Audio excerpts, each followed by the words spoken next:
This is me, Lillian. Probably looking a little worse for the wear right now. It's been a really rough couple of days and a really rough week. Last week, I ran into somebody from the church that I used to go to that met in the roller rink. They called themselves Reality Community Church, and they wanted to bring the reality of Jesus to people and all that stuff. And that was the church. I've told some of you before. They had a campaign against some of the people in their youth group. They went on their MySpace pages and stuff, and they found, and Zanga, everybody uses Zanga now, they found that they had friends who listened to bad music and watched bad movies, and I don't know, some of their friends said that they were homosexual or bisexual, and so they printed out all of the friends' Zanga pages and started driving around to houses in town and knocking on doors and saying, this person is homosexual, you need to keep them away from your kids, and your kids are associating with people who do this and do that. They had this whole campaign against the youth, and that was around the time when I decided I couldn't be a part of the church anymore. And this was before they found out anything about me.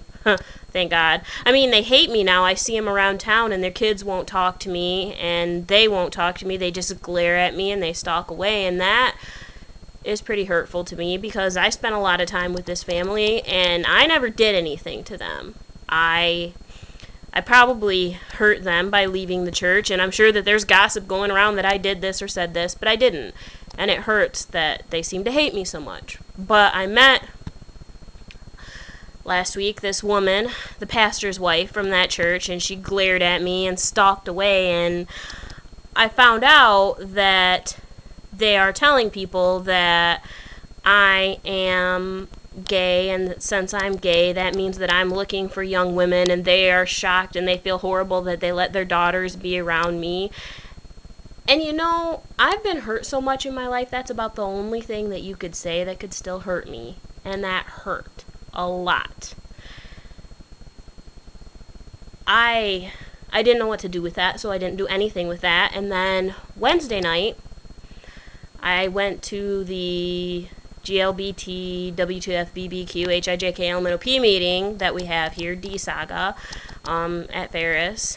And I brought a friend, and near the end of the meeting, we started talking about, apparently there was an evangelistic group on campus. They met in the quad. For those of you who go to Ferris, you know what that is. There's 4 buildings right around each other in close proximity with a bunch of sidewalks, and the library is right there.